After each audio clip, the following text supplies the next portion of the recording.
Donc on se retrouve pour la suite du CNE 2024 au Théâtre Traversière. Si vous nous rejoignez maintenant, notamment en ligne, soyez les bienvenus à cette 4e édition du Conseil national de l'énergie. Donc je suis Dominique Pialot, journaliste indépendante, et je suis en compagnie de Djemil, qui est également journaliste. Effectivement, Jamil Sayed. Alors nous sortons d'un plateau riche et très intéressant. Hein, et qui a duré un peu longtemps. Mais oui, mais parce qu'on n'a pas vu quand on est bien. Le temps avance, le temps passe vite.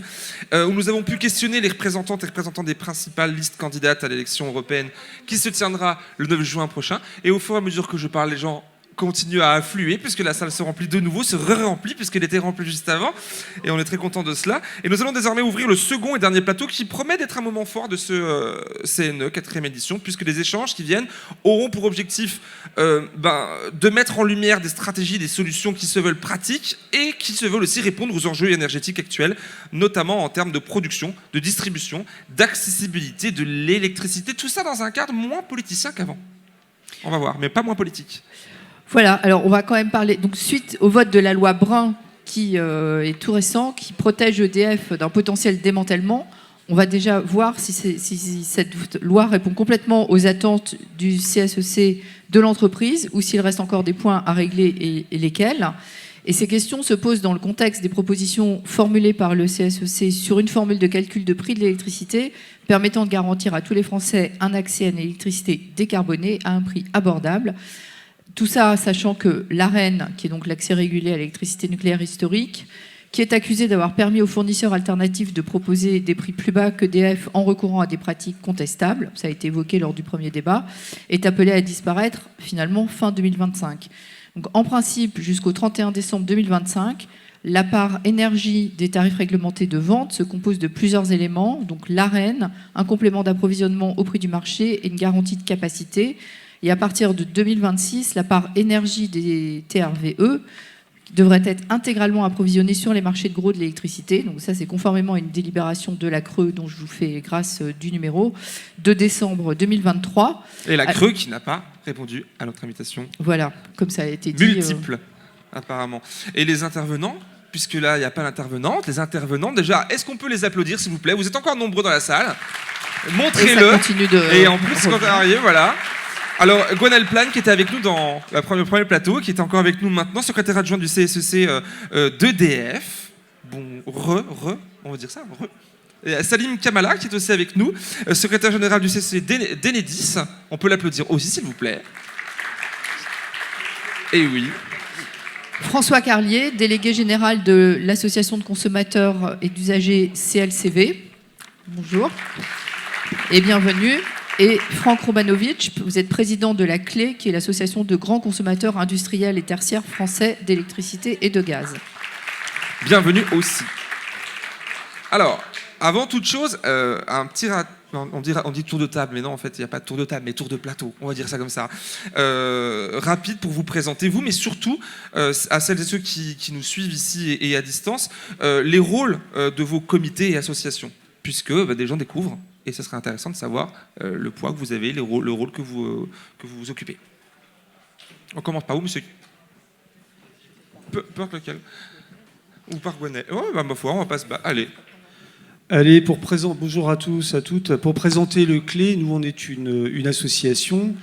On regroupe à peu près 75 entreprises de toute taille. Hein, ça va du gros industriel électro-intensif à la PME. Et on travaille en collaboration avec les acheteurs publics de la FNCCR et avec également des fédérations de PME. Donc on suit de près les malheurs, plutôt que les bonheurs, hein, les malheurs des achats d'énergie depuis 20 ans pour l'ensemble des entreprises. Voilà. Excusez-moi, est-ce que, juste pour préciser, qu'est-ce que la FNCCR? La FNCCR, c'est la Fédération nationale des collectivités concédantes et des régies qui a au sein un groupe dédié aux achats d'énergie. Voilà. Qui regroupe les collectivités locales et territoriales. Merci, parce que les acronymes, il y en a beaucoup aujourd'hui, c'est sûr, pour faire le point. CLCV, qui est une association de défense des consommateurs, qui a son origine dans les quartiers populaires, d'ailleurs. On venait historiquement des jeunesses ouvrières chrétiennes, pour ceux à qui ça parle. On défend les consommateurs dans à peu près on a 70 sections locales dans 70 départements en France, sur tous les sujets, notamment sur l'énergie. à la fois en affaires publiques sur les grandes décisions politiques, mais aussi, c'est devenu notre spécificité forte depuis quelques années, sur la pratique contentieuse. Pour vous situer, c'est assez simple. Depuis 2018, dans le domaine de l'énergie, nous avons effectué 16 actions en justice contre des fournisseurs alternatifs. Et on en a la moitié d'ailleurs en cours, voilà, 8 en cours. Une belle victoire assez récemment contre Eni sur le démarchage agressif. Donc voilà ce qu'on fait. Merci beaucoup. Et la colonne vertébrale de ce CNE, de tous les CNE? Donc Gwenaël Plein, secrétaire du CSE central d'EDF, donc l'instance de représentation du personnel de l'entreprise EDF, et donc à la co-organisation de ce CNE avec Salim. Bonjour à tous. Alors, en ce qui me concerne, je suis secrétaire du CSE central Enedis, donc entreprise qui rassemble 35 000 agents statutaires et qui représente 1,4 million en tout cas le réseau de distribution d'Enedis représente 1,4 million de kilomètres de câbles d'électricité. Alors, en ce qui nous concerne, on gère au niveau du CSEC. Excusez-moi, je suis un petit peu ému. J'aurais préféré être de l'autre côté de la salle. Mais bon, je suis là.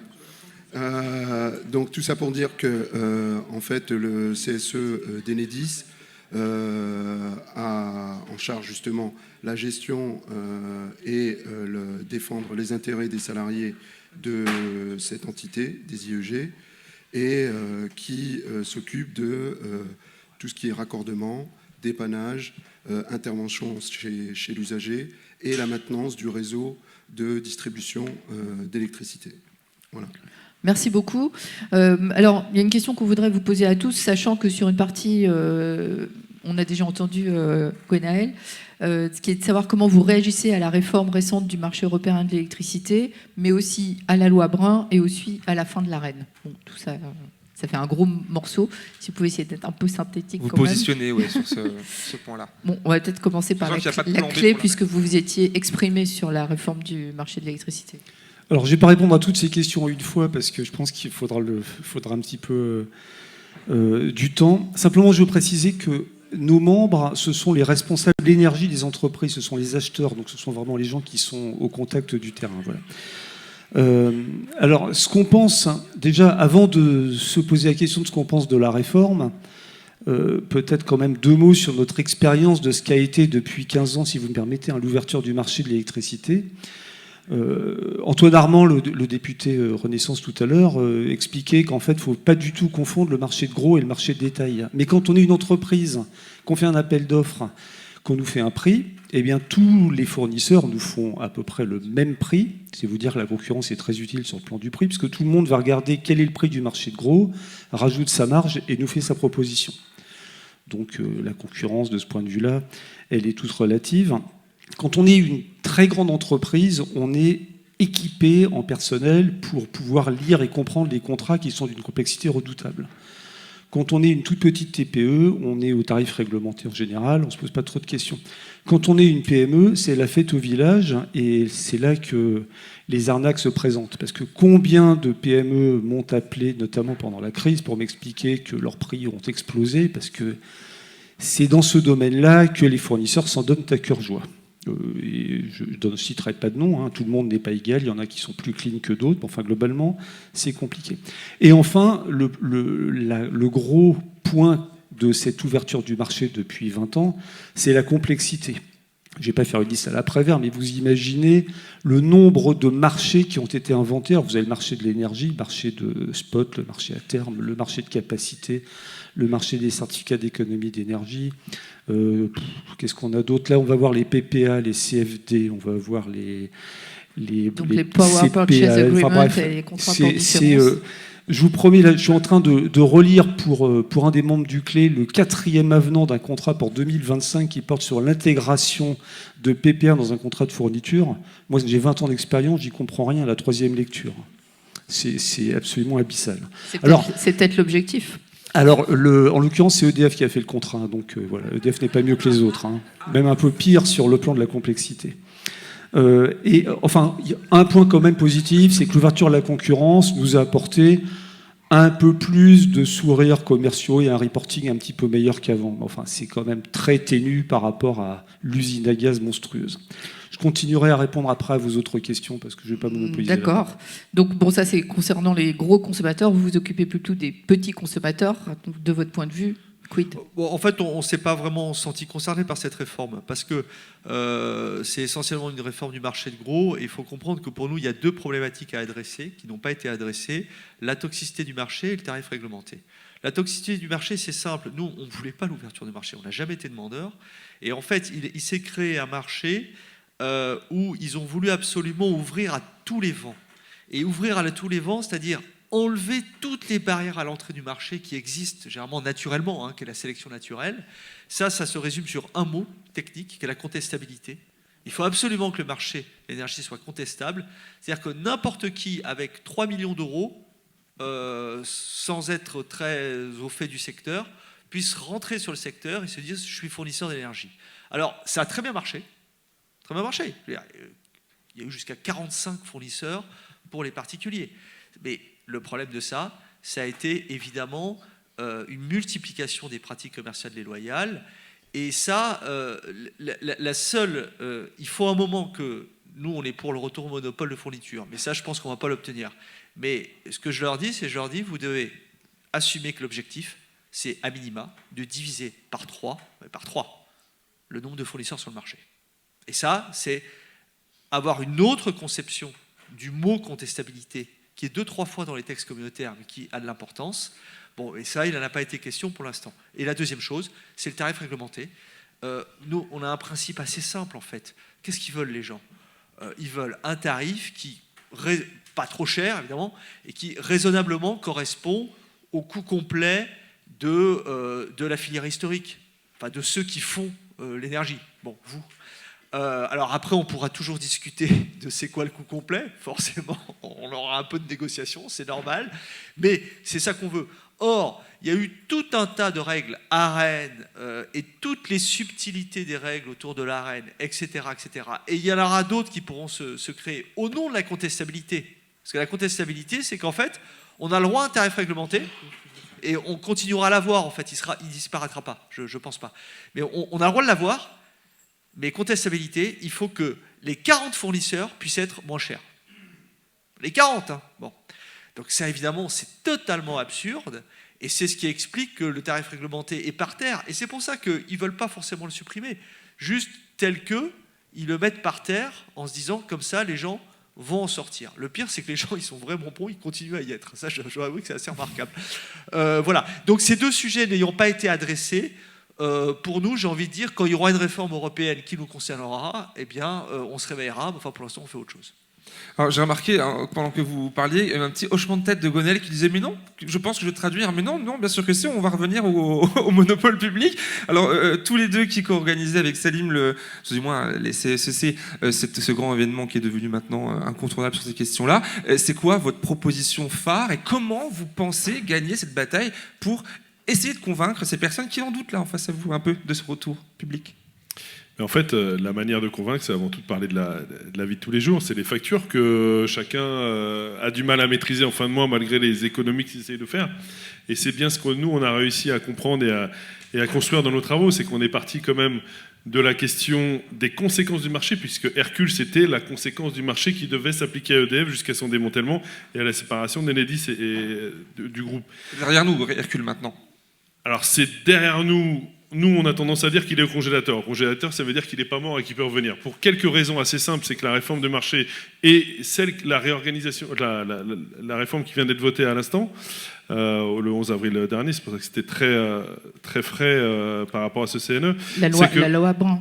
La loi Brand ? Non, la réforme du marché. Les deux ont été votés le même jour. Donc vous avez raison, c'était un moment important pour l'énergie. Il y a eu au Parlement la réforme du marché qui a été adoptée officiellement avec la création des PPA, des CFD, les CAPN et tout ce qui s'ensuit, et puis en même temps la loi Brun. Et je vais revenir aussi sur la loi Brun. Donc quand on a vu en fait les impacts du marché sur l'entreprise qu'on mesurait déjà dans notre activité de tous les jours en tant que travailleur du secteur, et donc du coup qui nous a amené à lutter contre Hercule, on a été plus loin et on a été chercher justement à combattre ce marché et à expliquer par le prix, par le juste prix, quel devait être justement le modèle énergétique de demain. Sur la question de la loi Brun, qui est, on va dire, la poursuite de notre combat, puisque du coup, après avoir mis au congélateur Hercule, et ça a été pris par certains députés, et notamment Philippe Brun, rejoint par Sébastien Jumel, pour aller essayer de poser un couvercle sur cette possibilité de démanteler EDF en tant qu'entreprise, comme il le reste intégrée, même si elle ne l'est plus de manière complète. Malheureusement, cette loi Brun n'a pas pu aller jusqu'au bout, puisque l'objectif, c'était vraiment d'aller jusqu'à une nationalisation complète et une réinternalisation du secteur, et une réintégration du secteur, et une extension des TRVE le plus large possible. Il y a eu des choses intéressantes de poser dedans, il y a eu au moins ce côté indivisible normalement, c'est-à-dire qu'à partir du moment où l'entreprise devait être recédée, il faudrait que ça passe par le Parlement, donc c'est quand même, on va dire, un bouclier, mais ça n'empêchera pas le marché de continuer son mauvais œuvre. Alors son mauvais œuvre, c'est d'abord la hausse des factures, pour les usagers, pour les industriels, même pas donner de lisibilité, c'est-à-dire qu'en fait c'est devenu, même pour des acteurs spécialistes du secteur, incompréhensible. Et donc c'est bien de ça que nous on pense, en expliquant et en allant vers l'objectif de dire que si vous voulez une facture qui soit d'une part moins chère et cohérente et que vous la compreniez et que si on vous demande des efforts supplémentaires pour vous, ils sont justes, c'est avant tout d'expliquer et de raccrocher le prix à quelque chose d'assez simple, la production, l'acheminement et on va dire les taxes, et dedans j'y mets pas une taxe mais j'y mets la péréquation tarifaire et la TVA. Donc par ça, nous, on pense quand même que le marché, de toute façon, va s'écrouler. Il a déjà fait son œuvre depuis 20 ans en cassant et en empêchant d'investir dans le secteur. Et ce qu'il y a devant nous et les outils qui sont proposés ne fonctionnent pas. On voit bien que quelques mois après avoir, puisque la réforme a été en grande pompe avec le ministre Le Maire, Lescure et le PDG d'EDF annoncé fin novembre, acté au Parlement européen le 11 avril, quelques mois après novembre, on voyait déjà qu'il y avait une difficulté. Aujourd'hui, des fournisseurs alternatifs, des industriels ont du mal à signer parce que ce n'est pas intéressant, parce que le marché ne donne pas de visibilité. Et ce qu'il faut vraiment, je pense, mais vous nous le redirez, hein, pour investir, c'est vraiment une lecture à long terme, c'est-à-dire une fourniture fiable et avec un prix lisible. Selon nous, seul un service public et un prix juste peut y répondre. Enfin, il n'y a pas d'autre. Actuellement, il faut quand même se dire que le prix qui est proposé aux usagers, aux industriels, et plus on est petit, plus c'est difficile, ça a été dit avec les PME, et c'est encore plus vrai pour les citoyens, c'est qu'on a, dans le tarif, on a un tiers, c'est l'énergie, c'est la production, on a un tiers, c'est l'acheminement, on a un autre tiers, c'est les taxes, la péréquation tarifaire, et il y a un quatrième tiers, celui qui est en trop, et ben c'est le marché. Et celui-là, il est incontrôlable, et il fait flamber les prix. Donc c'est bien celui-là qu'il faut retirer, et nous on pense, mais en tout cas il faut garder l'espoir, et c'est pour ça qu'on continue à combattre, qu'on peut revenir à quelque chose de juste, dans une entreprise intégrée avec un service public pour l'intérêt général. Mais pour l'instant, c'est l'inverse qui est prévu. C'est-à-dire que la part du TRV dans la part énergie, la part du marché aurait tendance à s'accroître en fait. En fait, le TRVE, qui est un tarif régulé normalement de vente de l'électricité, est vu en tout cas par tout le monde comme un refuge en disant normalement on a un État protecteur derrière. En fait, il a été dévoyé puisque ça a été dit tout à l'heure, la contestabilité le rend forcément plus cher que tout le reste. Donc on ne parle plus d'un tarif régulé, on parle presque d'une arnaque. C'est-à-dire que forcément il est plus cher. Donc après il vous invite à aller sur des offres de marché, c'est-à-dire sortir qui la première année sont moins chères pour pouvoir revoir flamber les années d'après. Donc on sent qu'il y a quand même tout un mécanisme qui est mis pour essayer de forcer le citoyen, et ça a été dit par la CV justement qui le dit, en fait, les citoyens ne l'ont pas demandé. Mais aujourd'hui on les force, on les contraint en augmentant le TRVE, en leur proposant des offres soi-disant alléchantes qui sont, et d'ailleurs il y a encore eu dernièrement le médiateur de l'énergie qui a épinglé 4 fournisseurs, Engie, Eni, Home et Wikiwi, parce que justement pour démarches abusives. C'est-à-dire que toutes les magouilles sont possibles pour aller décrocher les contrats et les faire sortir du tarif régulé. Enfin, on a tous vécu ça. C'est vrai qu'on vit tous ça. Hein. Ces démarchages, que ce soit les personnes âgées ou pas, d'être harcelées par téléphone, c'est aussi un coût. Ça représente un coût en fait de démarcher les personnes. C'est aussi, j'imagine, dans la balance. On comprend là ce que tu viens de développer encore plus que tout à l'heure. J'allais dire. Le global idéologique, hein, puisque tu parles de combat, de ce vers quoi vous tendez. Mais si je résume en substance la proposition principale que tu avances, c'est de renationaliser EDF. Est-ce que j'ai raison de quand je dis ça, quand je mets en substance, c'est ça la solution, et rien d'autre. Je sais pas toi ou Salim, je ne sais pas. La question de la renationalisation, en fait, elle est avant tout de dégager l'électricité, ce bien vital, des griffes du marché. Et pour ça, ce qui a été fait dernièrement, l'étatisation, pour essayer d'éviter le naufrage d'EDF coulé sur la dette et coulé par justement la reine, coulé par tous ceux qui le vampirisent, ça a été, on va dire, reprise en main de l'État, mais en gardant une société anonyme, c'est-à-dire en continuant à faire de l'argent sur l'énergie.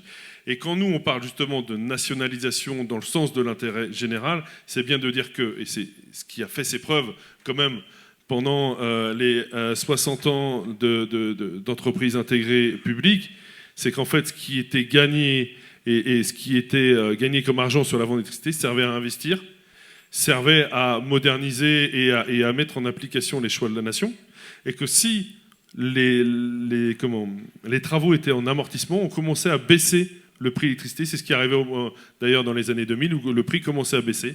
Et puis c'est bizarrement à ce moment-là qu'ils ont décidé de le privatiser pour s'en faire un maximum d'argent. Et on voit bien 20 ans après qu'il est dans une situation de grande difficulté, malgré les défis qui sont énormes devant nous. Est-ce que vous pourriez, sans rentrer trop dans la technique, nous exprimer dans les grandes lignes comment vous calculez ce que vous appelez le prix juste de l'électricité pour qu'on puisse faire réagir notamment nos amis de la CLCV, la clé? Alors, je vais essayer de ne pas être trop technique alors dans ces cas-là, mais on s'est basé sur des choses, et c'est nos partenaires du CSE central qui nous ont permis justement de rentrer dans les détails, puisque la Creux, qui malheureusement, qu'on a invité à nombreuses reprises, n'a pas voulu débattre sur cette question du juste prix. Nous, ce qu'on a posé, c'est que bien évidemment, il y a la question d'un mix, et on est au-delà du pourcentage de chaque mix et de chaque moyen de production qui s'adosse les uns aux autres. On a besoin d'avoir un mix et qui soit justement rémunéré pour pouvoir faire les travaux. On parle, par exemple, ce qui est symptomatique, c'est le parc nucléaire qu'il faut prolonger parce qu'on en a besoin. Ça nécessite des investissements. Donc on a pris l'ensemble du mix, que ce soit nucléaire, 70% de la production, hydraulique 10%, les ENR à peu près 10%. Donc ça fait déjà les 90% des carbonés. Et puis il y a 10% de fossiles à peu près. Et donc ça nous a fait une base qui nous donne autour de 7 centimes du kilowattheure pour justement, ça c'est la part production. Voilà ce que un Français lambda, que ça soit industriel, citoyen, devrait payer, ces 7 centimes. Ça c'est la fourniture d'électricité, la production en tant que telle.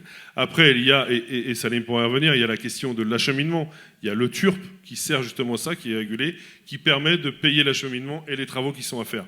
Et puis après, il y a une question évidente, c'est la péréquation tarifaire, puisque bien évidemment, on est dans une république qui, partout où on est utilisateur et usager de l'électricité, on doit y payer le même prix. Donc ça aussi, ça a été valorisé à hauteur de 7 centimes également. Et cet empilement nous a amené à dire que le tarif que devrait payer chaque citoyen est, hors abonnement, de 17 centimes. Alors qu'aujourd'hui, le TRVE, soi-disant le tarif régulé, est à 25 centimes. Donc on voit bien que cet écart de 30%, il est lié directement au marché, puisqu'il n'y a pas de lien autre que celui-là. Alors Célim, effectivement, peut-être vous pouvez réagir notamment sur le TURP et les tarifs d'acheminement. Est-ce que ça vous semble... Ça fonctionne, en fait, un prix qui serait calculé de cette façon-là?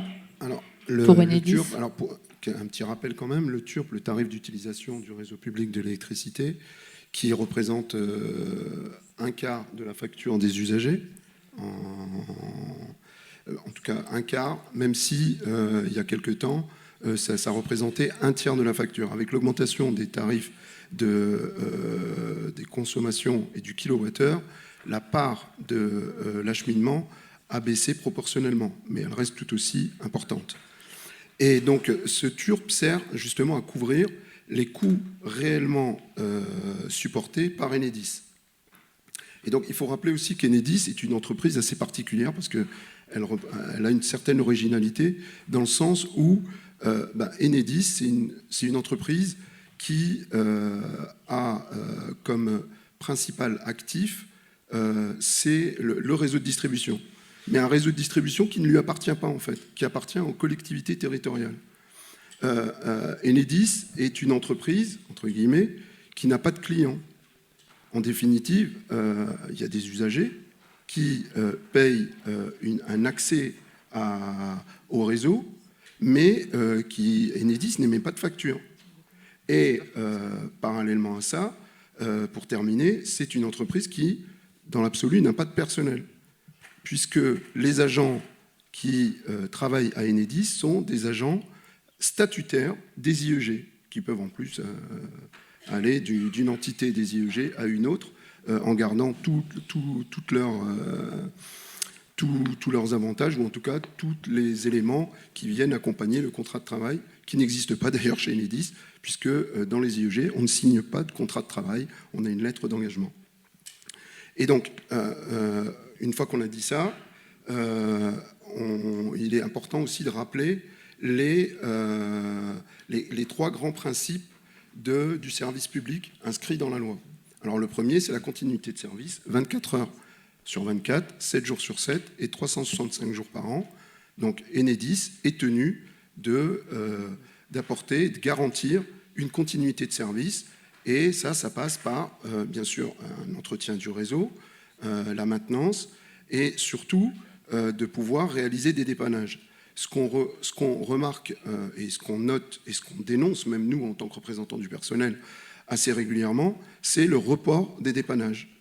Enedis, normalement, devrait faire la promesse aux usagers qu'il dépannera les usagers dans les plus brefs délais et assurer cette continuité de service. Je me rappelle à l'époque, quand il y avait, à l'époque de EDF, GDF Service ou même EDF, GDF Distribution, on avait la garantie des services.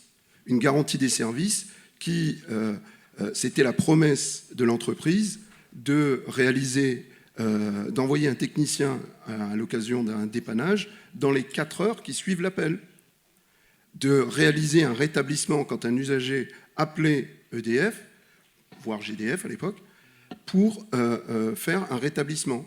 Et si il ne répondait pas, il ne satisfaisait pas à cette promesse, il y avait une indemnité de l'équivalent de 30 € qui était versée à l'usager.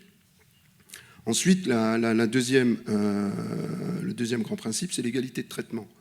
Ce qui veut dire que qu'on soit usager, on va dire résidentiel, comme ils aiment à les appeler, ou un professionnel, un agriculteur, un grand industriel, on doit être servi de la même façon et Enedis doit répondre de la même façon aux demandes qui sont faites par l'usager. Et au-delà de ça, qu'on habite dans une grande ville, qu'on habite à la campagne, qu'on soit issu en tout cas qu'on appelle ou qu'on loge dans une zone défavorisée ou même dans une commune un petit peu plus huppée, on devrait pouvoir avoir cette égalité de traitement. Et ce qui se voit de moins en moins en fait. On a la fermeture d'un certain nombre depuis plusieurs années, la fermeture d'agences d'intervention qui font qu'on rallonge les délais d'intervention, on dégrade par la même occasion les conditions de travail des agents, parce que quand on a une agence qui est juste à côté, si on va sur un dépannage ou sur une intervention qui nous manque du matériel, eh ben, on est obligé de revenir. Et si vous imaginez, si l'agence est bien plus loin. Donc on a une certaine désertification des interventions et des dépannages. Et juste pour dire, 1946, c'est vrai que je vais loin, 2000 sites, 2024, 500 sites d'intervention. Donc à croire que la population a diminué, que le réseau a diminué et que les besoins ont diminué drastiquement. Et d'un mot peut-être avant de poursuivre, Salim. Je suis trop long. Ben, on aimerait bien entendre J'ai les pris autres aussi, l'habitude. parce que je pense que je voudrais savoir si tu as réussi à les convaincre ou pas, les personnes en face. Les personnes en face, 1,2. Et oui, les François et Franck qui attendent. 1,2 milliard de dividendes en 2022. Ah, voilà un chiffre. Ce qui est une aberration en fait. En ce qui nous concerne, nous représentants du personnel, et à la CGT de surcroît, on considère qu'on ne peut pas faire de profit dans l'énergie. D'autant que Enedis, on l'a dit, c'est une entreprise assez particulière, mais Enedis est une entreprise donc, qui est financée par les deniers publics, qui sont calculés et octroyés par rapport à des besoins qui, normalement, ou des coûts qui auraient dû être réellement supportés. Et ce qui est dérangeant, c'est que la CRE ne joue pas son rôle de régulateur et n'agit pas pour soit faire en sorte que cet argent et ce surplus de financement reviennent dans le réseau, reviennent dans l'amélioration, et ce qu'on disait tout à l'heure, l'amélioration des grands principes du service public, la continuité de service, excusez-moi, je perds mes mots, l'égalité de traitement et la modernisation du réseau, ou, à minima, que ça soit restitué et que la facture des usagers, et donc la part de l'acheminement, baisse pour les usagers. Mais on ne peut pas, d'un côté, demander une somme par rapport à des coûts qui auraient dû être réellement supportés, et d'un autre côté, engranger des profits. Il faut sortir de cette logique capitaliste. Merci à tous les deux. Alors, on va il y a des applaudissements. Voilà. C'est le mot capitaliste qui vous fait réagir, je pense, non ? Je vous connais trop. Alors, on va du coup vous entendre aussi votre réaction. Maintenant que vous avez bien entendu les propositions, les positions des deux CSC, qu'est-ce que ça vous fait, ma foi, réagir ? Est-ce que vous êtes d'accord avec eux ? Alors, je suis plutôt d'accord avec ce que vous avez dit. Déjà, sur quel est l'objectif d'une entreprise ? C'est pas d'avoir le prix le moins cher, c'est d'avoir un prix stable et prévisible. Parce que quand vous devez investir, vous préférez avoir un prix qui est peut-être pas le meilleur prix du siècle, mais dont vous êtes certain, plutôt que ce qu'on a connu pendant la crise, où on est passé de 40 € du mégawattheure, je parle que de la part fourniture hors taxe, pour être clair, en 2020, à 80 en 2022, à 200 en 2023, et puis toujours à 130 en 2024, et puis en 2026, on ne sait pas. Enfin, aujourd'hui, on est dans le flou. Moi, tous mes industriels me disent « mais c'est pas possible, on ne peut pas investir, quel que soit le secteur ». Il y en a qui se barrent aux États-Unis, il y en a qui ne peuvent pas le faire, mais qui sont bien mal pour investir aussi. Mais est-ce que pardon de vous interrompre, est-ce que les PPA, justement, ça n'avait pas ça comme objectif, d'avoir un prix fixe sur 20 ans et de savoir où on mettait les pieds ? Ouais, très bonne question. La réponse brève, c'est non, mais je vais y venir.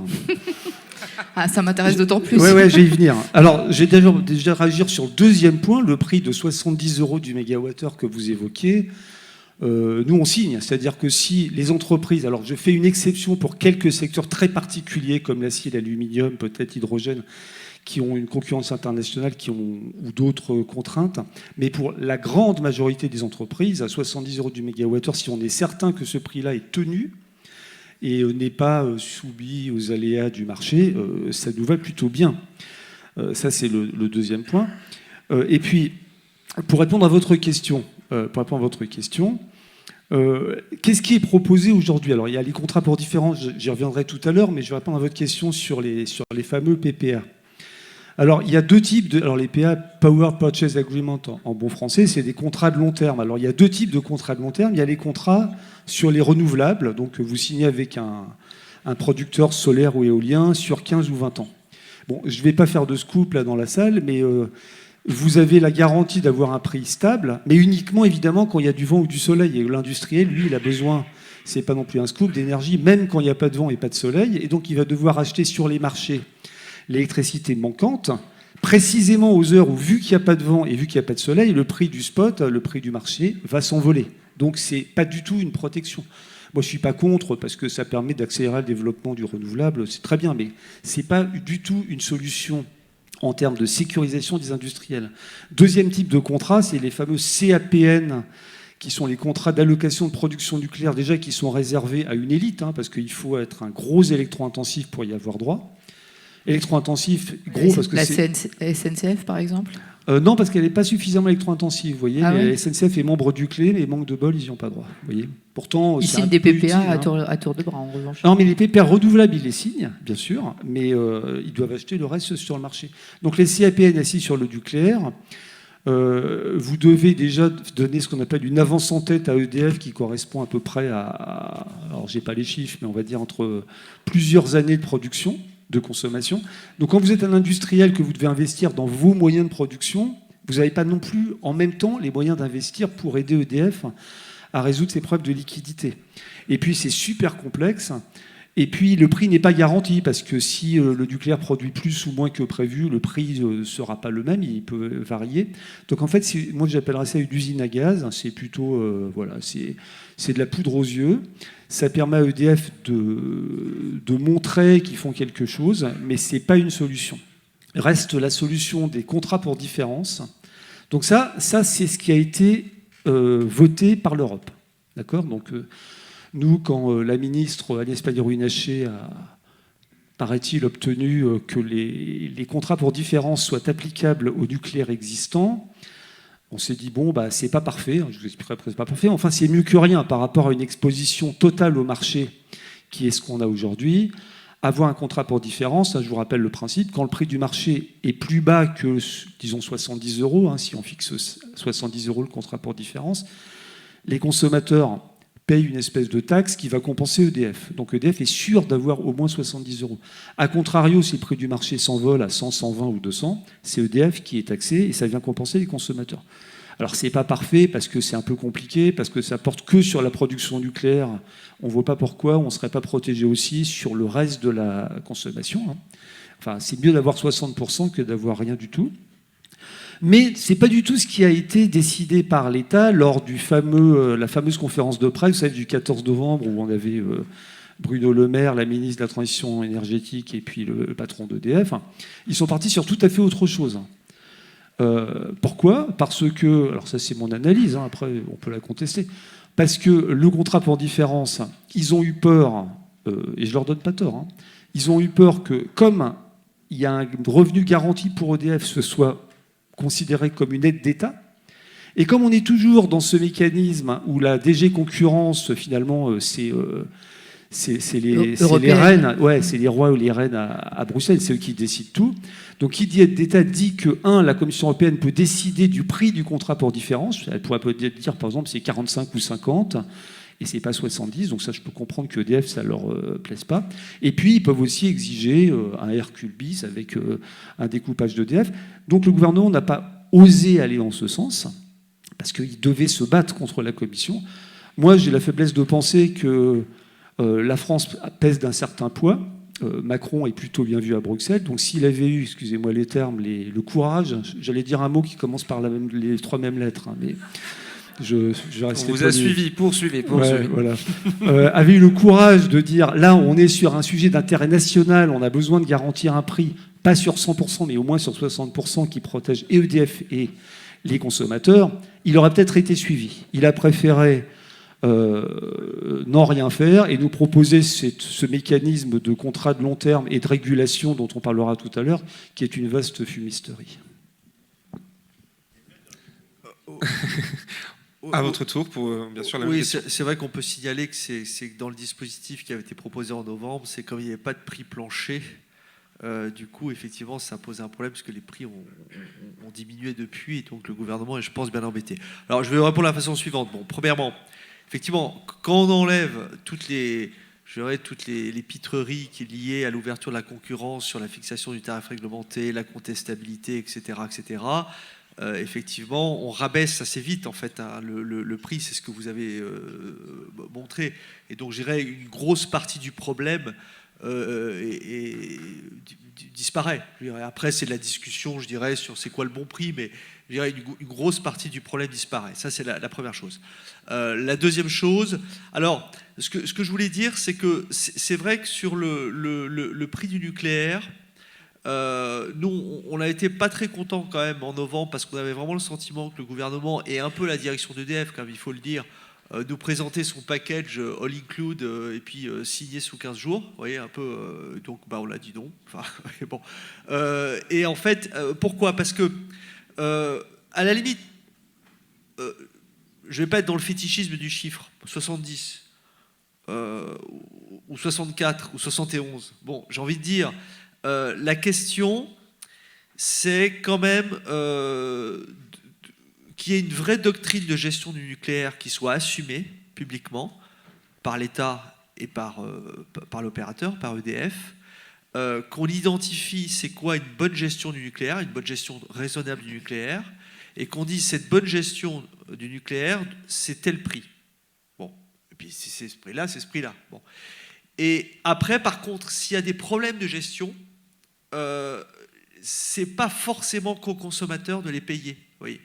Vous savez, dans un système, les collectivités locales sur l'eau potable ou sur les déchets ou sur le genre de choses, s'il y a des problèmes avec l'exploitant ne peut pas forcément dire du coup c'est pas 70, c'est 85 pour cette année parce qu'il y a eu un problème. L'effort est partagé. D'ailleurs, avec une entreprise publique, ça serait partagé avec le contribuable, c'est vrai. Mais c'est assez logique. Vous voyez, ça peut pas être que c'est ce prix-là, et puis quand ça se passe mal sur la dispo nucléaire, ça sera plus cher. Pas forcément.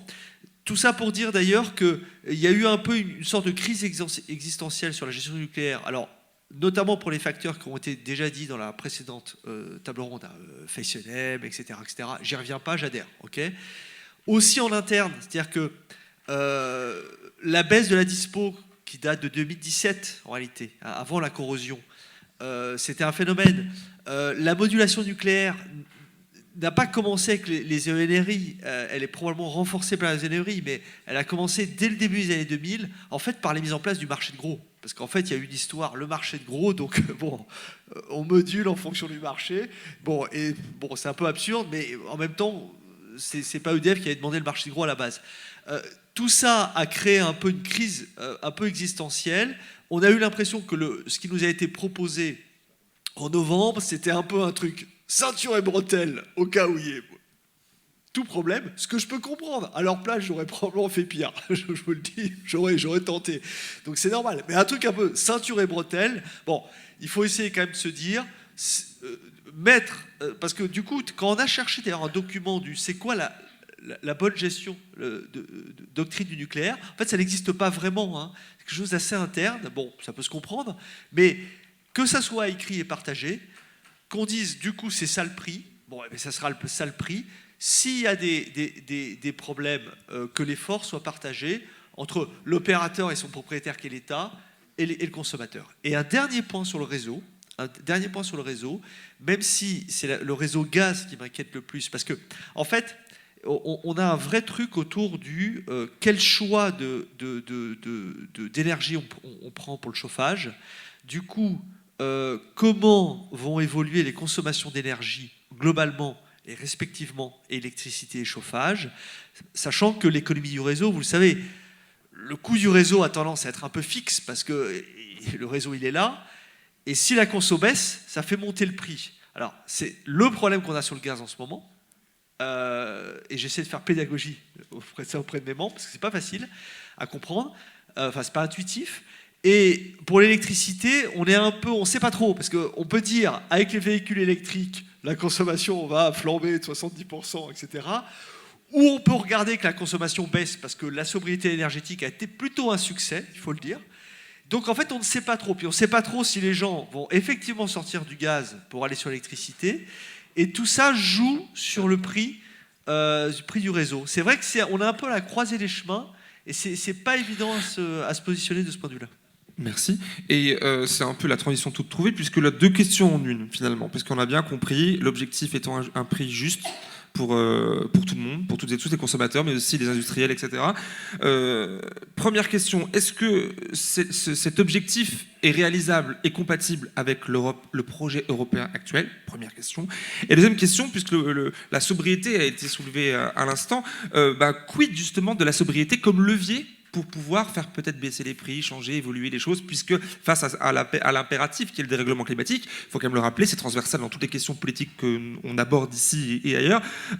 Est-ce qu'on peut imaginer que ce dérèglement climatique, cette raréfaction aussi du gaz, je ne sais quelle autre possibilité de créer de l'énergie, pourrait tendre à ce qu'on rationne, pourquoi pas, l'énergie dans le futur, ou créer des inégalités comme on le voit déjà aujourd'hui?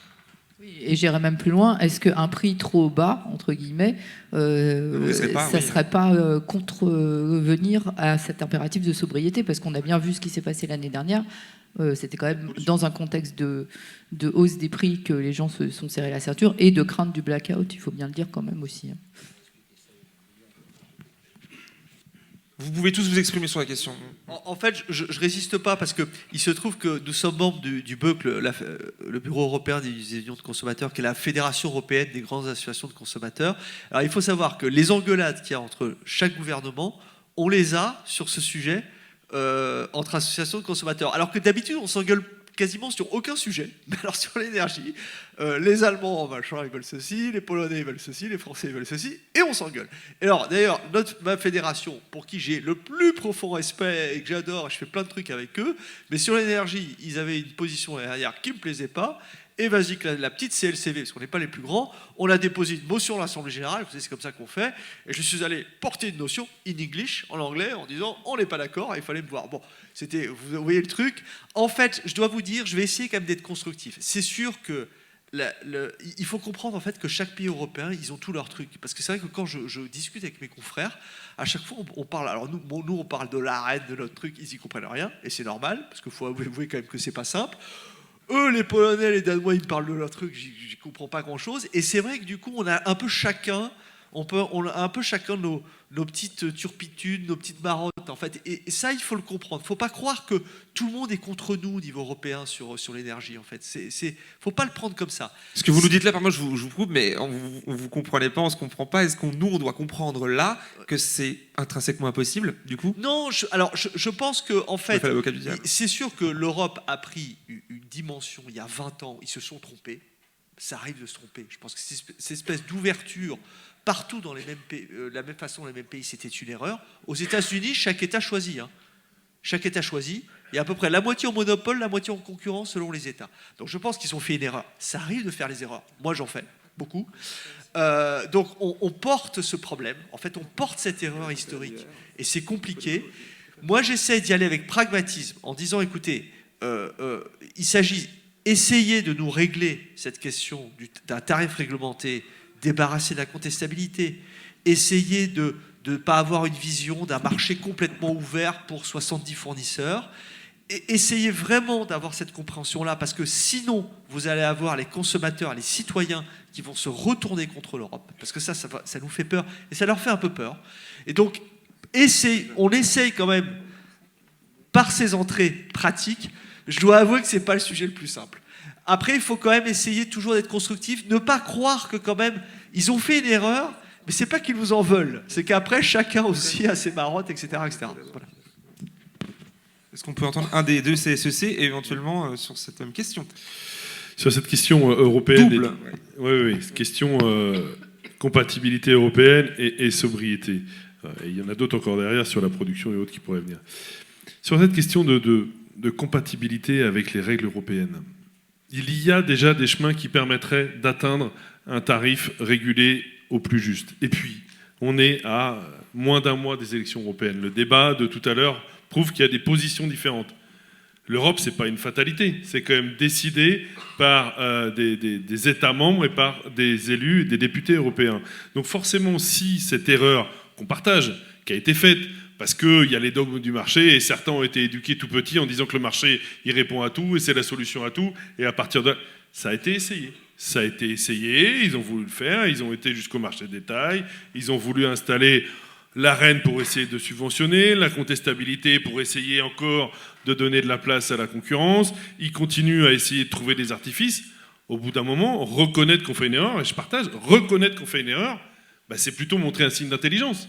Et c'est ça où il faut au bout d'un moment leur dire, bon, nous on était sur la position de dire que le meilleur système, c'était le service public, parce qu'étant acteur du secteur, on connaît les investissements, on a regardé aussi le passé, on savait aussi de quelle manière il fallait gérer le réseau, et cette particularité que l'électricité est pas stockable ou très peu, et qu'il y a un équilibre en permanence, qu'il y a des travaux importants, et en plus il y a cette transition à faire. Donc nous on en était convaincus.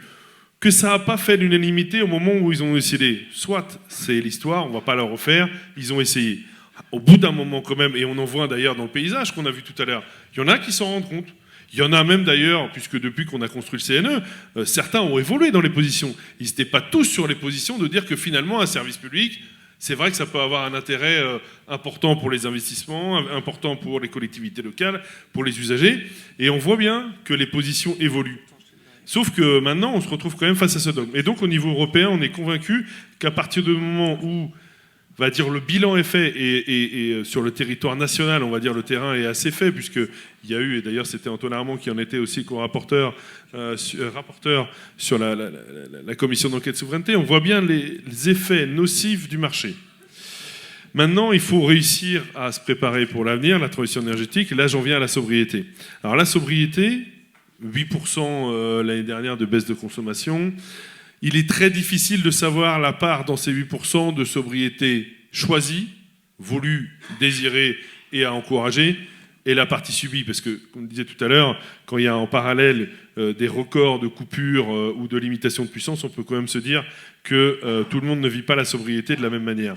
Mais certes, allons jusqu'à l'efficacité énergétique, allons jusqu'à optimiser l'utilisation de l'énergie de la meilleure des façons. Mais même avec des efforts de sobriété, et on voit bien RTE a encore évolué sur ses positions.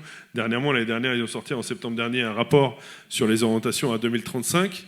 2030-2035. On se félicite d'ailleurs que les travaux du CSEC, qui étaient vus comme utopistes il y a encore quelques temps, sont rejoints, voire même dépassés par RTE maintenant. C'est-à-dire que la consommation va augmenter. Aujourd'hui, on est à peu près autour de... Justement, je vous arrête et je voulais vous relancer sur ce sujet. Non, parce que on m'explique qu'on est en retard. Maître des horloges. Il y en a un qui a un train en plus. Mais effectivement, on te relance sur la même question. Mais de toute façon, La oui, suite. c'est sur ce sujet. Donc effectivement, c'est ce que j'allais vous dire. Peut-être que ça ne sera pas simple d'électrifier tous les usages. Néanmoins, les projections aujourd'hui, et notamment celles de RTE, qui font quand même assez référence, prévoient une très très forte augmentation de la consommation, donc de la production d'électricité décarbonée.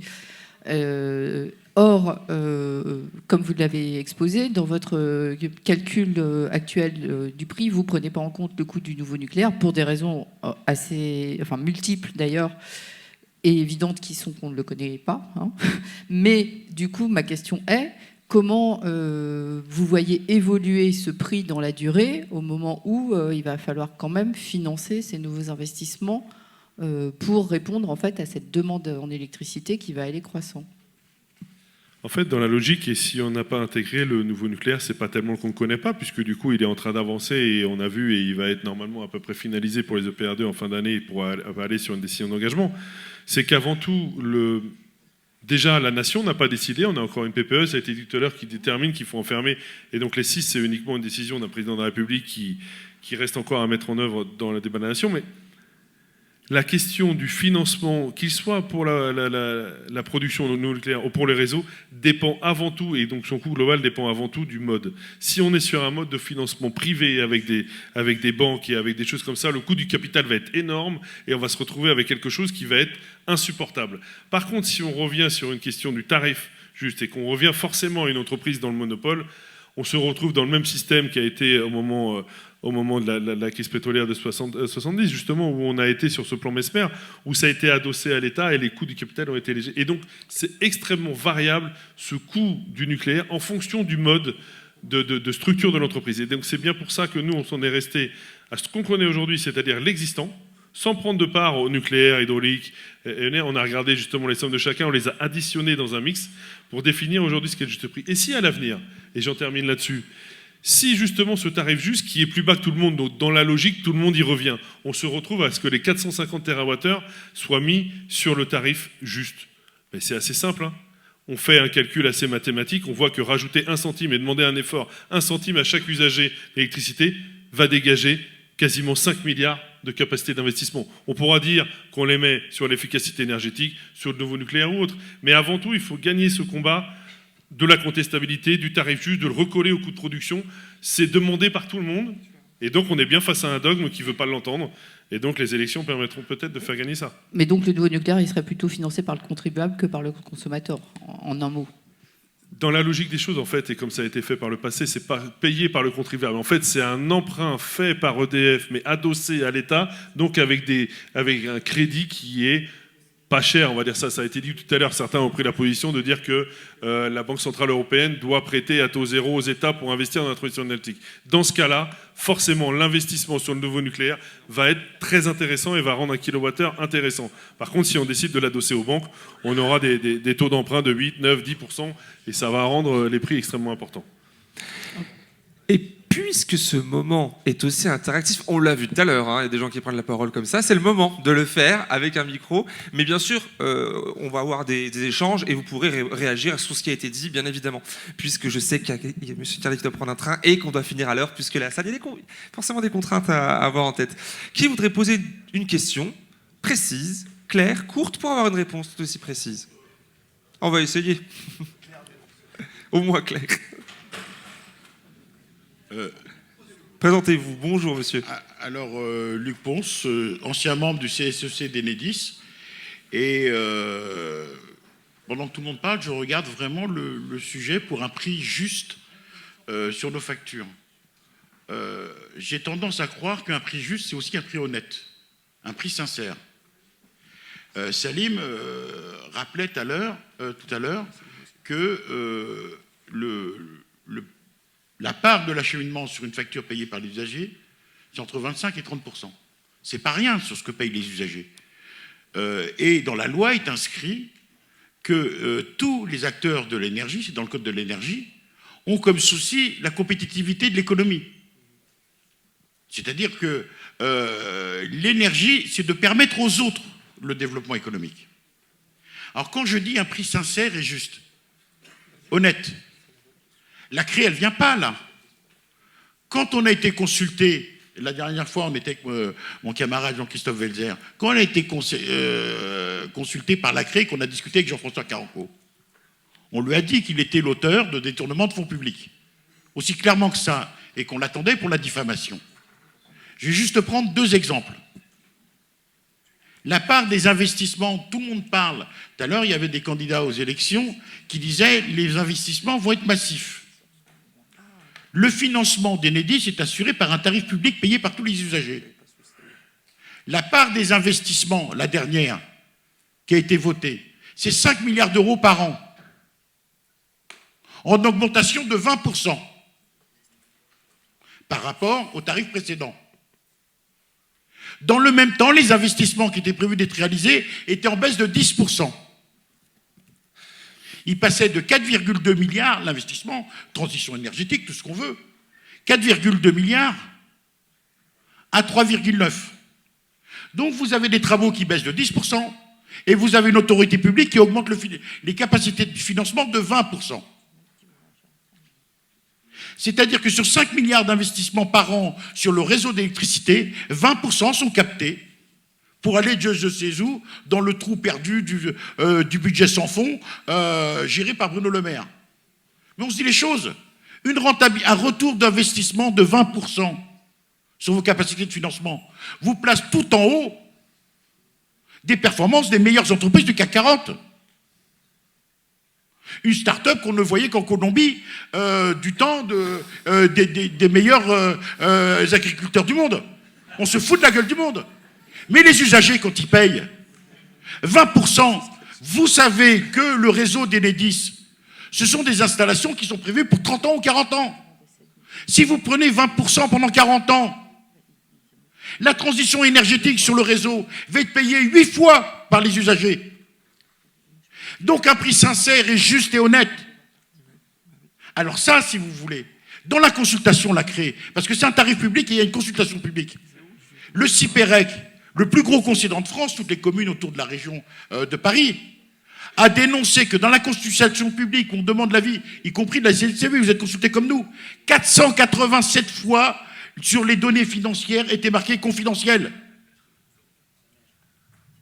Il y a des mots confidentiels, des informations confidentielles pour appréhender la sincérité du tarif public de l'acheminement, frappé à 487 fois de notions confidentielles. La première, c'est quoi? Pour nous, on demande 3 milliards pour rémunérer les salariés du service public. On leur en donne on retient 200 millions dessus. Merci, monsieur. Je vous permets de vous couper de votre respiration. Parce que pour beaucoup, là, c'était pas tout à fait court. Je disais qu'il fallait... Oui, la question est laquelle? Pour qu'il puisse répondre. Je demande de la sincérité.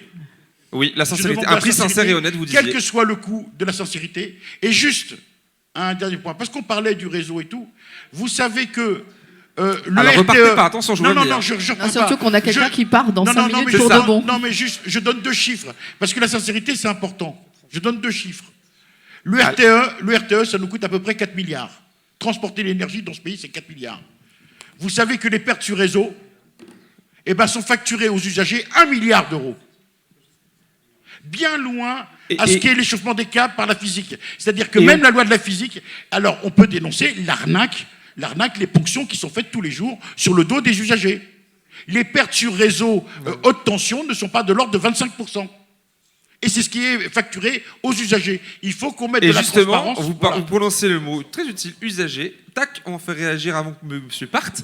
Monsieur Carlier non, c'est vous qui avez le train, je ne sais plus lequel des deux. C'est moi qui ai le train. Voilà, c'est vous qui avez le train. C'est moi qui ai le train. Exactement. Alors, il n'y avait pas vraiment de questions, donc j'ai pas vraiment de réponse. Mais réagissez quand même. Pour autant, effectivement, le fait qu'il y ait des dividendes monstrueux, c'est assez incompatible avec un prix juste et l'absence de transparence aussi. Donc, je ne peux être que d'accord avec ce que vous dites. Mais je voulais aussi, moi, réagir à votre question de tout à l'heure sur la sobriété, sur l'eurocompatibilité, parce que j'ai pas eu encore l'occasion de le faire. Sur la sobriété, enfin, vous le savez tous dans la salle, en fait, le prix de l'électricité, on a besoin d'être sobre à certaines heures et on n'a pas besoin d'être sobre à d'autres heures. Donc le problème, il est vraiment là. Il est plutôt dans notre conduite de quand on consomme. Il faut que le signal tarifaire, il faut que le signal tarifaire soit bien étudié pour effectivement nous inciter à consommer aux heures où c'est possible. Et à s'effacer éventuellement. Et à s'effacer. Donc voilà. Et évidemment, les signaux de marché, par leur caractère totalement aléatoire, rendent très compliqué la possibilité pour les entreprises de s'effacer, parce qu'une année, ça va être rentable, on va mettre en place des process, et puis l'année d'après, ça ne sera pas rentable. C'est là qu'un système de prix davantage régulé, avec effectivement une différenciation heure pleine, heure creuse forte, a plus de sens. Ça, c'était sur la partie sobriété. Sur la partie eurocompatibilité, moi, je pense qu'on s'est gouré il y a 20 ans, on a le droit de s'en rendre compte, et je pense qu'un certain nombre de personnes s'en rendent compte. J'ai juste rebondir sur ce que disait mon voisin tout à l'heure, sur le fait que les associations de consommateurs s'engueulent quand elles parlent de sujet d'énergie. C'est bien la preuve qu'il n'y a peut-être pas besoin de centraliser au niveau européen des sujets qui sont nationaux, ce qui n'empêche pas d'avoir, encore une fois, la solidarité, etc., dans les réseaux. Je prends juste un exemple. Au Canada, le Québec, la Colombie-Britannique, l'Ontario sont des pays qui ont beaucoup d'hydraulique, qui ont donc des tarifs réglementés, plus ou moins, des systèmes d'acheteurs uniques. Entre les deux, vous avez des États qui ont beaucoup de pétrole, qui sont sur des systèmes de marché. Et pour autant, les États canadiens sont solidaires. Donc, en fait, c'est tout à fait possible et ce n'est pas la peine d'aller loin pour s'en rendre compte. Et enfin, de toute façon, il va falloir le revoir, ce système de coût marginal, que l'Union européenne le veuille ou pas, puisque le système de coût marginal, de deux choses d'une. Soit il est trop haut, ce qu'on a vécu pendant la crise avec des prix délirants et les conséquences qu'on connaît, soit il est trop bas, ce qu'on va peut-être connaître dans quelques années avec l'émergence des renouvelables en Espagne, en Allemagne, etc.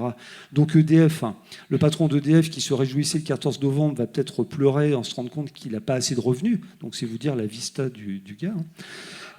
Et par ailleurs, de toute façon, comme le système du coût marginal, il est assis sur le coût marginal du gaz et qu'on nous dit à juste titre que dans 20, 25 ans, il n'y aura plus du tout d'énergie fossile, par nature, ce système assis sur le coût marginal du fossile n'existera plus puisqu'on n'aura que des installations à coût marginal nul ou faible.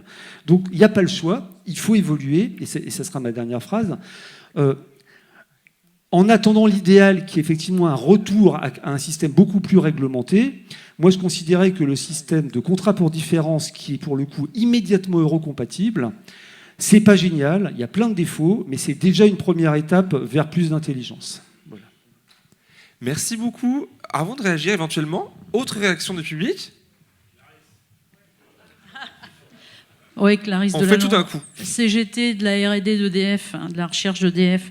Moi, il y a deux éléments qui ont manqué. Alors, j'aurais voulu poser la question tout à l'heure aux politiques.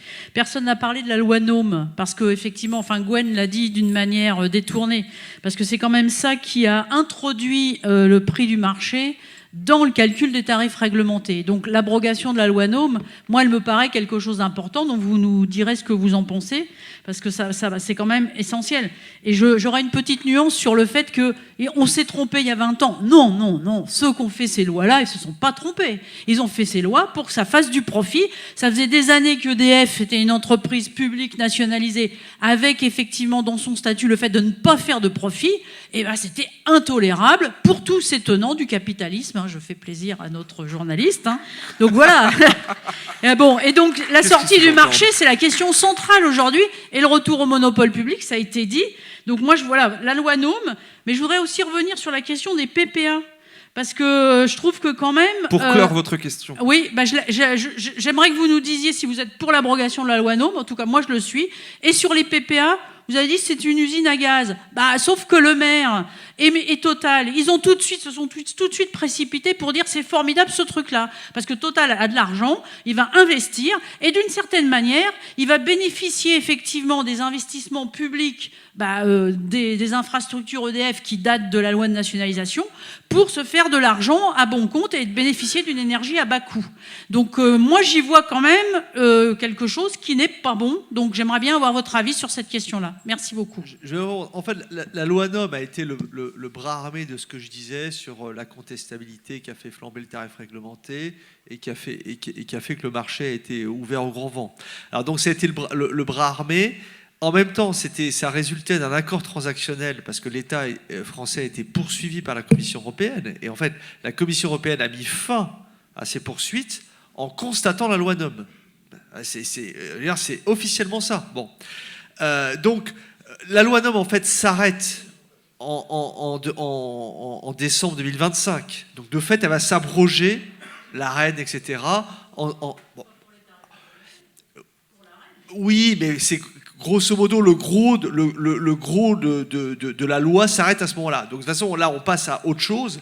Le problème, c'est que passer à autre chose, parce que c'est ça en fait maintenant, c'est l'après-loi NOM en fait, c'est le post-loi NOM dans lequel on se situe, c'est qu'on retrouve les difficultés qu'il y avait à l'époque, qui est la contestabilité, enfin tous les principes qui étaient dans les directives communautaires du début des années 2000 font que ce qu'on nous propose, c'est plus ou moins de continuer un peu comme la loi NOM, avec certains, voilà, voire pire. C'est pour ça que la racine du mal se situe un peu au-dessus de la loi NOM. Voilà. Ouais, peut-être juste pour compléter ce que vient de dire mon voisin. Après la loi NOM, qu'est-ce qu'on va avoir ? On va avoir la part fourniture des tarifs réglementés qui sera assise intégralement sur les prix du marché des 2 dernières années. Donc ça sera encore pire. Donc ce qu'il faut abroger, c'est ce principe-là, mais ça a été largement évoqué. Ça revient à rendre le tarif non contestable par tout le monde, donc c'est une révolution. Ça revient à mettre en cause la concurrence dans la fourniture. Donc évidemment que nous, on y est favorable parce qu'on n'a pas vu d'intérêt massif à l'émergence de concurrents, même si je les aime bien. Donc voilà, on est favorable, mais c'est pas nous qui décidons. Alors peut-être juste un mot sur les PPA et sur Total. Alors attention, PPA renouvelable, c'est pas votre sujet. Vous parlez des PPA nucléaires avec Total, c'est-à-dire les contrats de long terme. Ça voudrait dire que le prix du nucléaire, des contrats de long terme nucléaires seraient, des volumes nucléaires long terme seraient vendus par EDF à Total et éventuellement à Engie ou à d'autres. La question, c'est dans quelles conditions de transparence ? Parce que si ils sont vendus dans les mêmes conditions que ce qui est proposé aujourd'hui aux grosses industriels électro-intensifs, avec un prix qui dépend massivement de la quantité produite, etc., ça sera tout relatif. Donc, je ne vais pas dire que je suis opposé ou favorable à ce stade, mais je considère que c'est très compliqué et que ce n'est pas assez transparent. C'est pour la raison pour laquelle nous, on plaide vraiment pour quelque chose de beaucoup plus réglementé. Je suis désolé, moi je dois y aller parce que je dois accompagner ma fille à la danse. Vous voyez, donc voilà. Et on se rapproche de la fin. Est-ce que, avant qu'il parte, et peut-être, je sais pas si le photographe veut faire une photo de groupe comme ça, je sais pas, d'un coup d'un seul, non, je sais pas où il est pas là. Il est parti, voilà, les caméras tournent encore, donc il y aura la groupe quand même. Voilà, et peut-être une dernière question dans une réaction courte du public. On s'était dit 3, alors on va aller jusqu'à 3. Ou il n'y aura peut-être pas. On vous a assommé en fait. Jamais 203, je ne sais pas. Ah bah allez-y, faites votre petite... une réaction. Une dernière. Une réaction sur une petite chose qui a été dite tout à l'heure, c'est que, au bout du compte, ça serait aux contribuables, aux finances publiques, je dirais, d'équilibrer s'il y a une différence entre le coût de production et le prix de vente de l'électricité. Ouais. Mais ça n'a jamais existé, ça, dans l'histoire d'EDF, ça n'a jamais existé. C'est-à-dire que le contribuable n'a jamais financé aucun investissement d'EDF. Les investissements ont été financés par la vente de l'électricité et ont été financés par des emprunts. Voire avec des garanties d'État peut-être, mais jamais l'État, les contribuables, n'a financé l'électricité. Alors, mais juste une chose, le sens de mon propos, c'était de dire, mettons une bonne gestion du nucléaire, c'est à 70. Je ne fais pas de fétichisme du chiffre, mettons c'est à 70. Et tout d'un coup, il y a un problème de dispo. Le problème de dispo, ce n'est pas forcément la faute à plein de trucs extérieurs. C'est un problème de gestion. Là, à ce moment-là, ce problème de gestion, c'est à EDF et l'État, quand même, de s'en arranger et de porter en partie le chapeau, pas seulement la facture du consommateur, pas seulement. C'est-à-dire qu'il y a une responsabilisation, quand même, autour d'un tarif stable du nucléaire. C'était ça le sens de mon propos. Merci beaucoup, merci pour vos interventions. On va peut-être proposer de conclure la danse, le train. Donc dernier mot, dernier mot pour vous deux. 60 secondes chacun, et puis après... Pour faire une espèce de wrap-up en bon français. Pour donner envie pour la 5e édition, pour fidéliser les gens. 60 secondes. Voilà, 60 secondes. secondes. Plus que 59, c'est bon. Ouais, exact. Non, de toute façon, ce qu'il y a, c'est que le TURP, qui représente la recette principale d'Enedis, doit servir à améliorer le service rendu aux usagers. Et nous, représentants du personnel, on s'y attelle. Et ça passe par la réinternalisation des activités, puisqu'il y a beaucoup quand même d'externalisation. Ça passe par un redéploiement des agences d'intervention. Ça passe par le fait de ne plus reporter les dépannages et d'avoir des moyens humains et logistiques et en matériel disponibles, bien éparpillés sur le territoire, de façon à pouvoir intervenir le plus rapidement possible et assurer cette continuité de service 24 heures sur 24, 7 jours sur 7 et 365 jours par an. Merci Salim. Gwenaël, le mot de la fin. Merci. 60 secondes déjà pour remercier tout le monde et tous les intervenants aussi au débat, puisque c'était quand même riche cet après-midi, aussi bien sur les orientations politiques européennes que sur les choix et ce qu'il y a devant nous.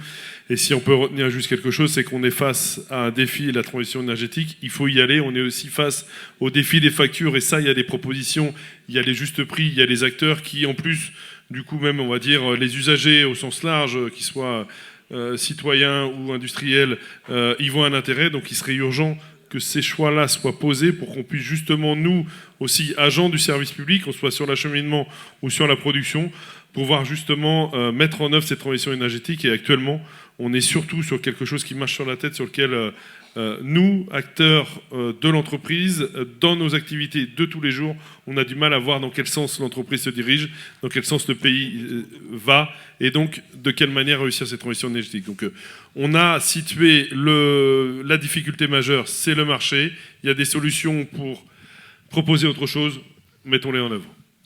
Merci beaucoup. Merci à toutes et tous.